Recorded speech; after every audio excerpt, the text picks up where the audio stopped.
తెలంగాణ ప్రభుత్వం ప్రతిష్టాత్మకంగా చేపట్టిన సమగ్ర ఇంటింటి కుటుంబ సర్వే కార్యక్రమం గ్రేటర్ హైదరాబాద్లో కొనసాగుతోంది.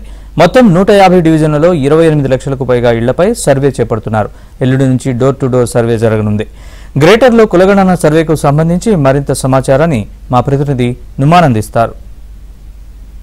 అసలు గ్రేటర్ హైదరాబాద్ వ్యాప్తంగా ఇంటింటికి సమగ్ర కుటుంబ సర్వే జోరుగా కొనసాగుతుంది. సో దాదాపు 28,28,000 పైగా ఆ ఇళ్లలో ఏదైతే ఈ సర్వే అయితే కొనసాగుతున్నటువంటి పరిస్థితి అయితే ఉందని చెప్పవచ్చు. అందులో భాగంగానే హైదరాబాద్ నగరంలో 6 జోన్లు 30 సర్కిళ్ల పరిధిలో ఇప్పటికే దాదాపు 20,000కు పైగా ఇన్యూమినేటర్లతో ఈ సర్వే ప్రక్రియ అయితే కొనసాగుతుంది. సో ప్రస్తుతం మనం ఎల్బీ నగర్ లో ఉన్నాము. సో ఎల్బీ నగర్ లో మనం చూడొచ్చు, ఇక్కడ ఏదైతే ప్రతి ఇంటికి వెళ్లేసి ఇన్యూమినేటర్లు వారికి సంబంధించినటువంటి సమాచారాన్ని అంతా కూడా ఆస్తులు, దాంతో పాటు రాజకీయ, ఆర్థిక, వారి విద్య, సో ఇతర అంశాలకు సంబంధించిన వివరాలన్నీ కూడా సేకరిస్తున్నటువంటి పరిస్థితి ఉందని చెప్పవచ్చు. సో ప్రస్తుతం మనతో పాటు మాట్లాడడానికి ఇన్యూమినేటర్స్ కూడా ఉన్నారు, వారితో కూడా సిబ్బంది ఉన్నారు, వారితో మాట్లాడదాము. చెప్పండి, ఇంటికి వెళ్ళినప్పుడు సో వచ్చే ఎలాంటి రెస్పాన్స్ వస్తుంది?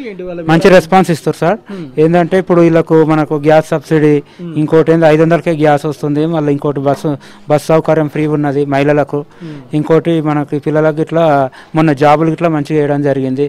ఇప్పుడు ప్రతి ఇంటికి వెళ్ళి వాళ్ళ డీటెయిల్స్ ఆధార్ కార్డుల డీటెయిల్స్ తీసుకొని అట్లే వాళ్ళకి భూమి ఉందా, భూమి ఉంటే వాళ్ళకు రైతు బంధు, ఇంకేమో మనకు ఏదన్నా ఎడ్యుకేషన్ లోన్ పిల్లలకు, చదువుకున్న పిల్లలకు, ఇది ఇండ్ల గురించి, కొంతమందికి ఇండ్లు లేకపోతే ఇండ్లు గురించి రాసుకోవడానికి, దాని గురించి ప్రతి ఇంటికి వెళ్ళి వాళ్ళ డీటెయిల్స్ తీసుకోవడం జరుగుతున్నది. అంటే వివరాలు మీరు అన్ని అడిగినప్పుడు వాళ్ళు సహకరిస్తున్నారా, చెప్పడానికి వస్తున్నారు? ఇప్పుడు 9 తారీఖు నుంచి మనకు యాక్చువల్ స్టార్ట్ అవుతుంది. ఇప్పుడు ఏం లేదు, వాళ్ళ ఇంటికి వెళ్ళి వాళ్ళ పేరు, వాళ్ళ ఫోన్ నెంబర్ తీసుకొని మళ్ళీ 9 తారీఖు నుంచి వచ్చి వాళ్ళ డీటెయిల్స్ మొత్తం తీసుకుంటాం. ఇప్పుడు అయితే కోఆపరేషన్ చేస్తున్నారు. 9 తారీఖు నుంచి వాళ్ళకు ముందే చెప్తున్నాం, ఇవి ఆధార్ కార్డు తీసుకోవాలి, మళ్ళీ రేషన్ కార్డు ఇవన్నీ దగ్గర పెట్టుకోమని చెప్తున్నాం. అది చెప్పండి అమ్మా, మీరు ఇంటికి వెళ్ళినప్పుడు ఏం చెప్తున్నారు?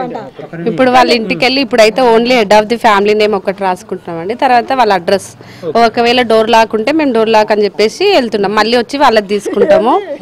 తర్వాత ఇంకోటి ఏంటంటే వీళ్ళకి మళ్ళీ వస్తాము, 3-4 డేస్ లో వస్తాము. మీరు ఆధార్ కార్డులు, రేషన్ కార్డు ఉంటే రేషన్ కార్డు, ఒకవేళ రైతు బంధు అట్లా రైతులైతే వాళ్ళ పాస్బుక్స్ అవన్నీ తీసుకొని పెట్టుకోండి, మేము మళ్ళీ వచ్చి డీటెయిల్స్ తీసుకుంటున్నాం అని చెప్తున్నాం.